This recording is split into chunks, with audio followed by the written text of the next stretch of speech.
Good morning. This is Reverend Connie Simon. Welcome to the First Unitarian Church of Cincinnati. This morning, we have a special guest. My friend and colleague, Reverend Erika Hewitt, is joining us as we address the important topic of immigration and sanctuary. I hope you enjoy this meaningful and important message. Amid all the noise in our lives, we take this moment to sit in silence, to give thanks for another day, to give thanks for all those in our lives who have brought us warmth and love, to give thanks for the gift of life. We know we are on our pilgrimage here, but for a brief moment in time, let us open ourselves here now to the process of becoming more whole, of living more fully, of giving and forgiving more freely, of understanding more completely the meaning of our lives here on this earth.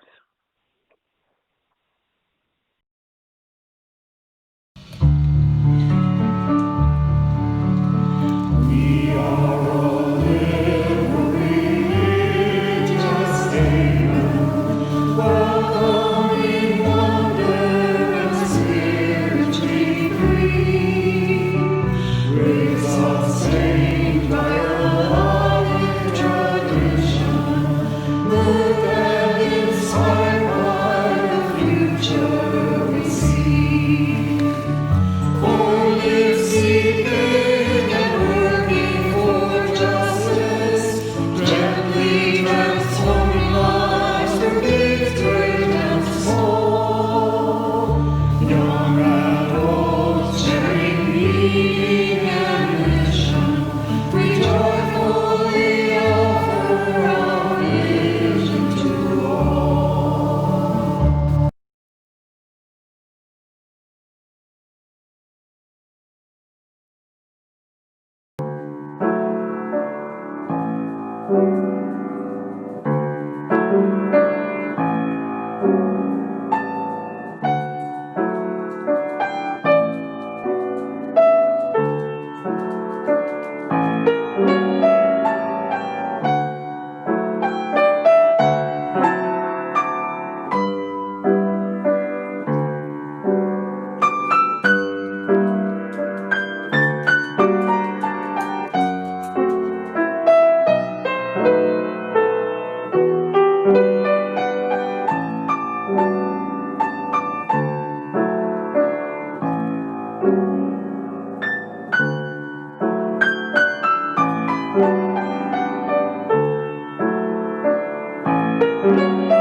Hi, I'm Erika Hewitt, and it's such a joy to be your guest, First Unitarian Church of Cincinnati. I'd like to begin my homily with the words of the Reverend Jake Morrill. I'm sharing his words with his permission, and he wrote these words about 5 years ago when the Syrian refugee crisis was intensifying around the globe. These are Jake's words. Carbon-based energy use brought climate change. Climate change plus agricultural mismanagement by the dictator Assad brought drought to rural Syria. Drought sent rural Syrians cramming into the cities. A surging urban population brought political instability. Political instability opened the door for the nightmare of ongoing war, including the evil of ISIS. That nightmare, leaving hundreds of thousands dead, brought Syrian parents to the decision that it was worth it to put their babies in overcrowded small boats on the ocean, because a high-stakes gamble that their children would live is still better than no chance at all. To those who wonder, why don't they go back? One response is, back to what? Another is, this is the consequence of climate change, coming full circle. It turns out our gas wasn't so cheap after all. And so this morning, we take up again our place in the interdependent web, citizens in an interwoven human family. We are attempting to extend new mercies to one another rather than judgment, bowing to the truth that we are all loved and lovable. We are all deserving of every mercy, and we are all just accompanying one another home. Now, as a minister, I am in the business of holding up important truths as I see them, as I see the truth in any given moment, and naming how that truth that I witness intersects with the news that scrolls past us on our screens. And when I'm in that role, I often have to remind myself of two things. The first thing is that those of us who call ourselves Americans are all, to some degree, complicit in the unstable geopolitical disasters that result in vast human suffering. And second, to adjudicate and assess which refugees and which immigrants are deserving of mercy and which ones aren't. That's to exhibit an arrogance that is so dehumanizing that it borders on dangerous. Because for so many reasons, people depart the places they call home. They leave home or the places given to them in place of home that might have been lost to war. And they seek refuge from 1,000 dangers and uncertainties. For so many reasons, many of them inconceivable to us. We live in relative peace and prosperity. People can't stay where they are in the places they know. And so for themselves and their children, they trade the hell they know for the unknown and the foreign, and for risk. For so many reasons, unimaginable to me and maybe unimaginable to you too, people give up their sense of belonging. They surrender the climate and the food and the sounds and the smells that their bodies have always known for the new, the unfamiliar, the harsh, the unlearnable. And what deep respect these refugees, these asylum seekers, these immigrants deserve for their courage, for their capacity to keep moving forward toward hope. Now, whenever immigrants or asylum seekers are prominently featured in the news, I have learned to expect to see two vastly different sets of responses, almost like there are two different Greek choruses trying to outsing one another, drown the other out. Usually there's a group that throws their arms wide open to welcome those seeking mercy and seeking home. And usually there's another group that vilifies them. Sometimes even with the threat of hatred or violence. And whenever I see this vast chasm, I think to myself, it is such a painful territory that stretches between the merciful and the damned. Nearly 19 years ago now, our country, the United States, lurched around a violent corner. We were changed forever in the wake of smoking rubble. And our government responded to those acts of terrorism by creating our own culture of terror, along with an entirely new cabinet department, Homeland Security. And to me, the word homeland, it strikes me as a little creepy.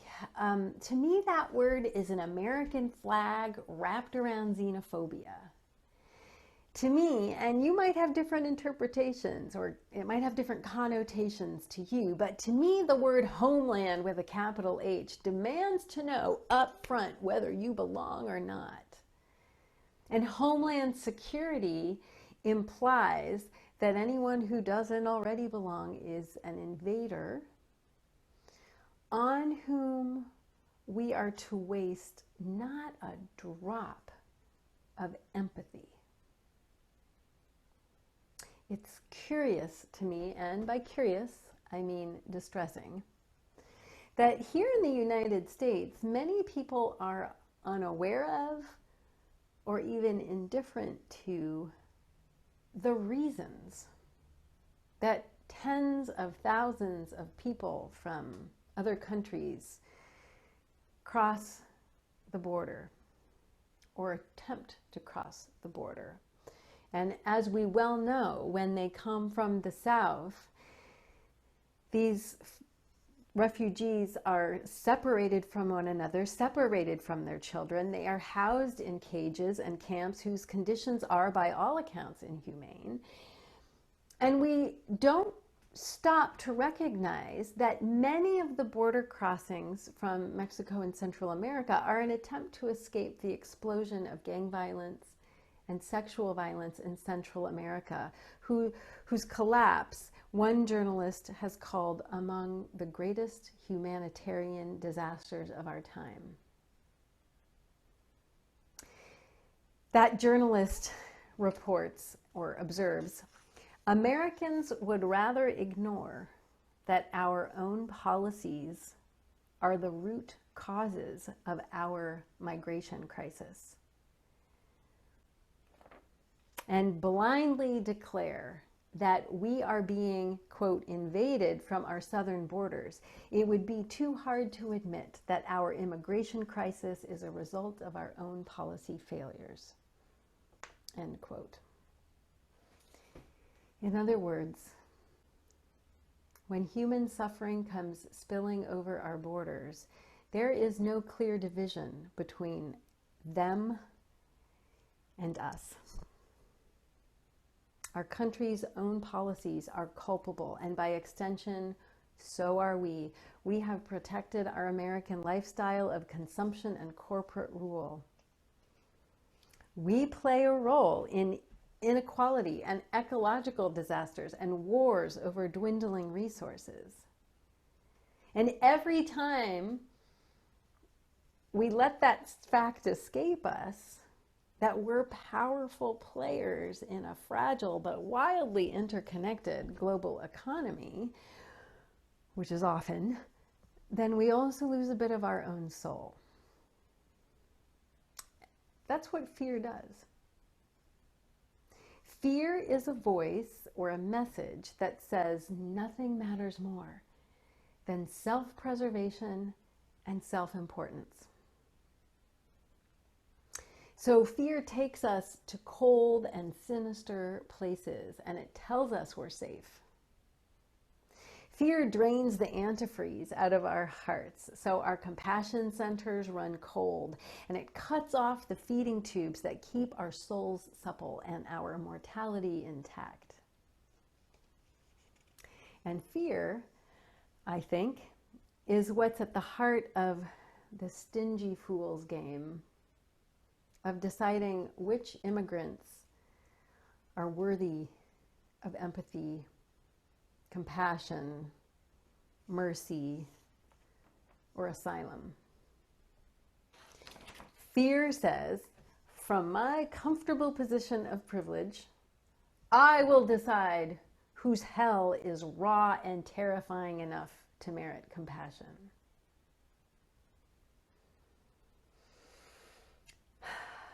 So what would it be like, I wonder, to choose a different path, a different soundtrack? How much would it cost us to invoke the principles of our faith and the beating heart of our ethical lives to say, we are a single, interconnected human family? Or we make one another stronger and braver and more caring by sharing what we have. Or all people have the same inherent dignity and the same worth. No human being is illegal. Or the suffering of people beyond our borders asks us to examine how we have created the conditions for its existence. Now, some of you, undoubtedly and admirably, might be wondering what you can do to help. And I hope you believe that doing something starts small. You are doing something when you allow your heart to tear over the scope of human suffering, when you don't go numb. To refuse to be numb is, I think, an ethical and moral victory. You're doing something when you move beyond your experience to acknowledge that we cannot know, and God willing, we will never know what it's like to make harrowing decisions. You are doing something when you interrupt a conversation that's harmful, and you interrupt it to say, no human being is illegal. It's not kind or civil to talk about people that way. And you are doing enough when you use the language of reverence and interdependence to describe the global community. For so many reasons, people leave home or the place that was given to them in place of a home that might have been lost to war. And for so many reasons, people seek refuge from 1,000 dangers and uncertainties. These are the words of the Reverend Eric Cherry.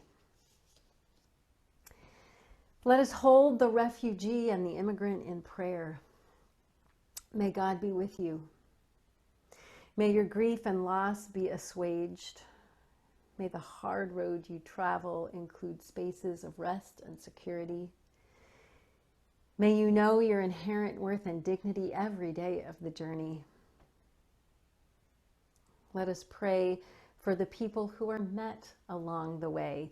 May they remember how they were strangers too. May they embrace the pathways of compassion. May they recall the teachings of the prophets. May they make rooms in their hearts and their homes. May it be so.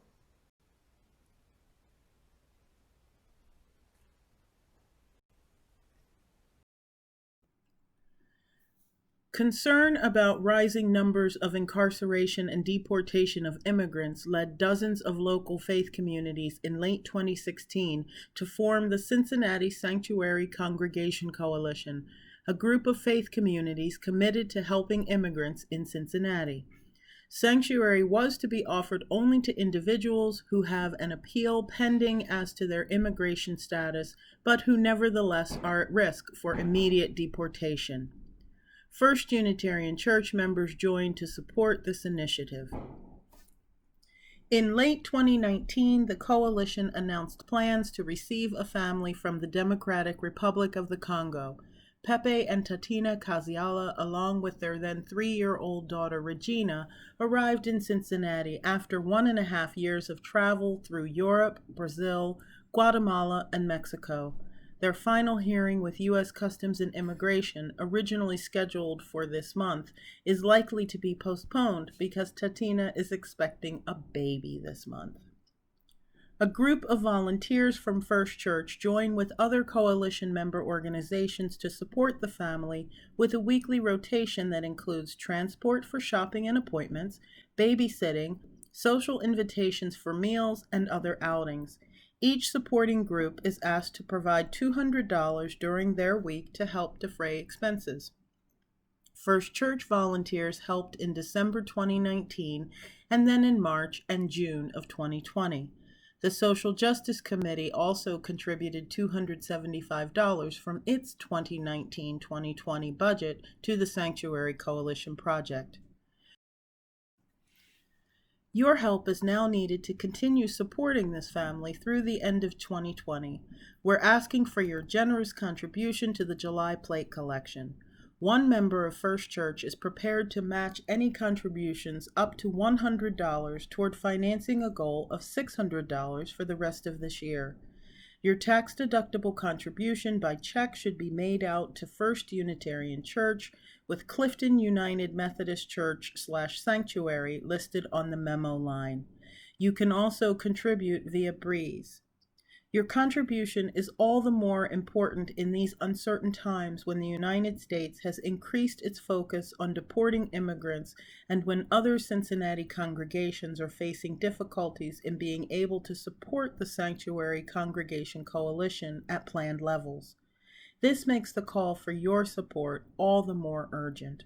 Please contribute if you possibly can.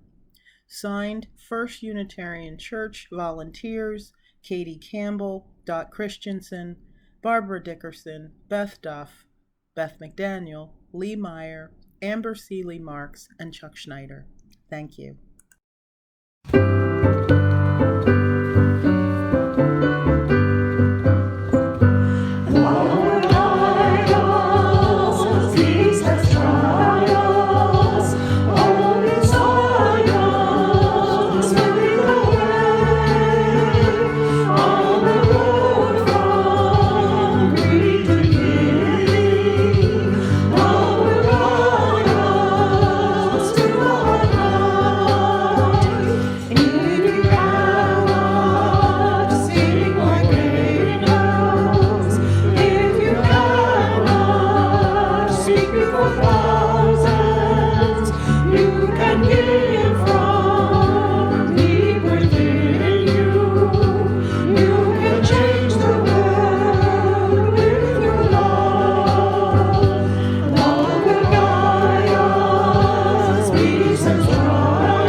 I invite you into the spirit of meditation, of prayer. Meditation or prayer is a gift of time. It's a slowing down, it's a stilling. And so let us consent to that slowing, to that opening, so that we're present as our fullest selves with access to our wisest inner voices. Let your body soften, and let's take a deep breath together.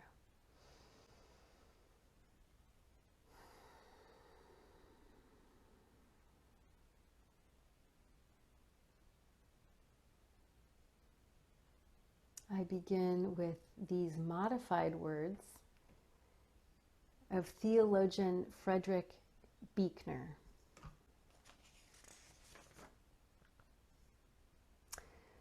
Whenever you find tears in your eyes, especially unexpected tears, it is well to pay the closest attention. They're not only telling you something about the secret of who you are, but more often than not, the Holy is speaking to you through them of the mystery of where you have come from and is summoning you to where you should go next.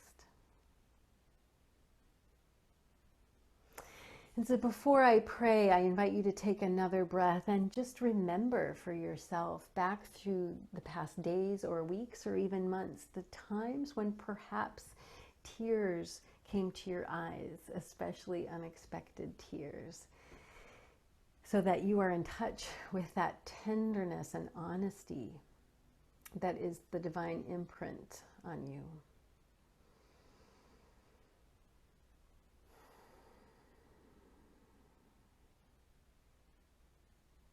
Holy One, life calls us on deeper into our journey, whether we're ready or not, whether we're scared and lost or not, whether or not we understand the mystery of where we've come from. If in the past days or weeks we have found unexpected tears in our eyes, may we return to that moment to reflect on the secret of who we are.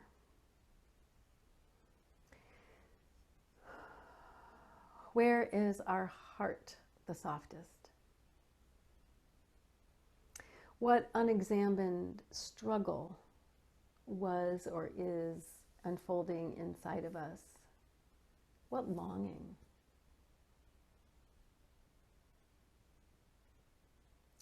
What would it be like to set down the fear that we're carrying?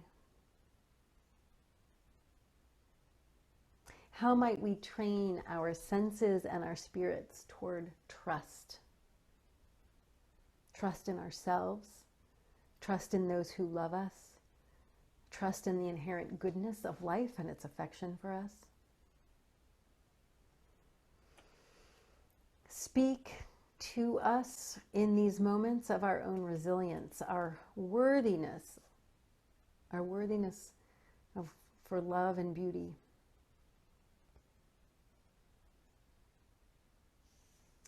Tell us over and over not to hold back, but to choose the journey before us and to keep claiming one another as companions. Hands outstretched, summoning the capacity to forgive, to be vulnerable, to be brave. And in doing so, may we accompany one another home.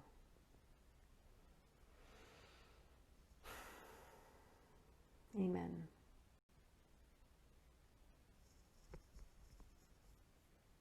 This is Doug Rohr. Please join me as we extinguish our chalice by reading aloud these words. We extinguish this flame, but not the light of truth, the warmth of community, or the fire of commitment. These we carry in our hearts until we are together again.